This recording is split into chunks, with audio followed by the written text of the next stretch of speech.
Hello students, today we will discuss about some chemical properties of metals in which today we will discuss about the relative electron tendency of the metals, reaction of oxygen in which oxides are formed and reaction of hydrogen in which hydrides are formed.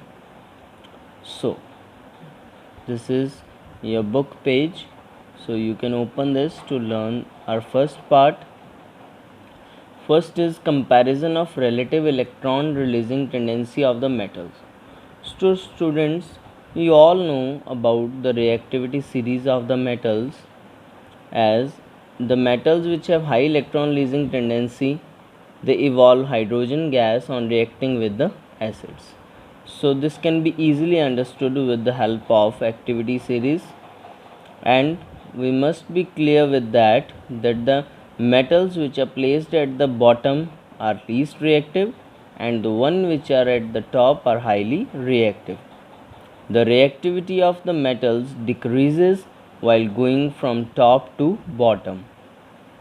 Gold, platinum, silver are also known as noble metals as they are very least reactive.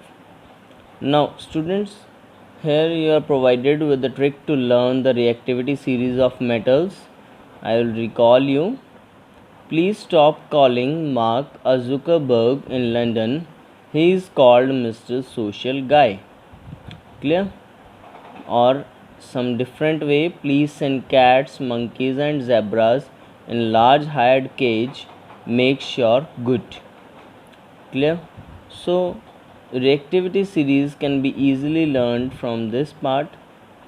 So students, have you noticed hydrogen is placed in the reactivity series of metals, but we all know hydrogen is a non-metal. So can you tell me how it is possible? No? Okay. Let me tell you, hydrogen is a unique element for many reasons. It has one electron and one proton and no neutrons in it. In the periodic table, hydrogen is placed in the first row just before inert gas helium.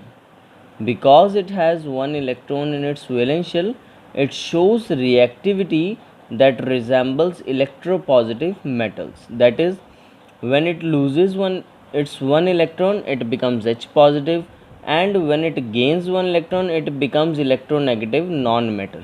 Clear? Depending on it reacts with hydrogen, can form an acidic substance that releases H positive or protons.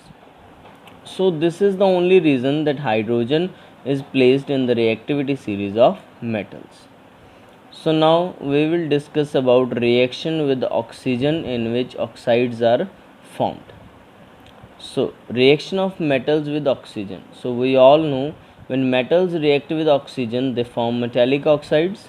So we will discuss with some of the examples here. First is sodium and potassium react at ordinary room temperature to form oxides.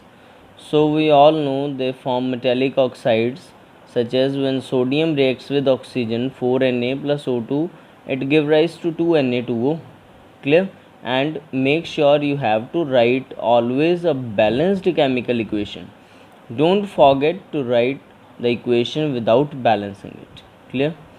Secondly, iron reacts with oxygen at high temperature, but it does not burn. You have seen on some iron shops that when iron is heated to a high temperature, it is converted into red color, but it doesn't burns. Clear? Silver and gold also do not react with oxygen even at high temperatures. You are seeing here magnesium ribbon is burning in the air. Clear? So this is how the flame is produced when it reacts with oxygen. Next, we will discuss about the nature of these metallic oxides. Firstly, when they react with water. So metal oxides react with waters to give hydroxides which are of basic nature. As we all know that when sodium oxide reacts with water, it forms sodium hydroxide. When calcium oxide reacts with water, it forms calcium hydroxide, and these all are known as alkalis. Clear students? Next is action with acids. So metal oxides, they react with dilute acids to form corresponding salts and water. For example, when calcium hydroxide reacts with hydrochloric acid, it forms calcium chloride plus water. Clear? In the similar way, you are given with another example, you can understand it. So, dear students, do you know about amphoteric oxides? No? Let me tell you, the oxides which have characteristics of both acids and bases are known as amphoteric oxides. Clear? For example, aluminium oxide, zinc oxide, etc. So now we will discuss about the reaction with hydrogen. That is what happens when metals react with hydrogen. So reaction with hydrogen shows us that, as we know, the more reactive metal can displace a lesser reactive metal. So hydrogen can combine only with the higher reactive metals such as sodium, calcium, etc. Let's discuss it with the help of example.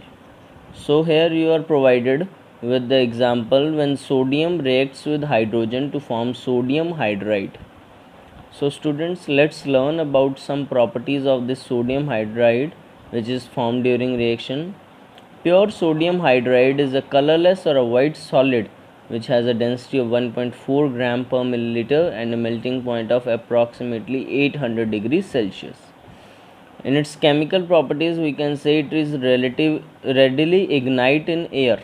Means when it comes in contact with water, it is present in the air, it releases highly inflammable hydrogen gas. Let's learn it with the help of reaction again. When metal hydride reacts with water, that is when sodium hydride reacts with water, it forms sodium hydroxide and releases the hydrogen gas, which can be easily checked by bringing a candle or some burning flame. It produces a popping sound. Clear? So in our knowledge corner today we will discuss metals acts as reducing agents. Calcium hydride is also known as hydrolith. Sometimes this word is used, so you must understand it very well. It is also used as a drying agent. And all the water soluble metal hydroxides are known as alkalis. Example, sodium hydroxide, potassium hydroxide, etc. So this is all for today. So in our next lecture we will discuss about the further chemical properties. Thank you.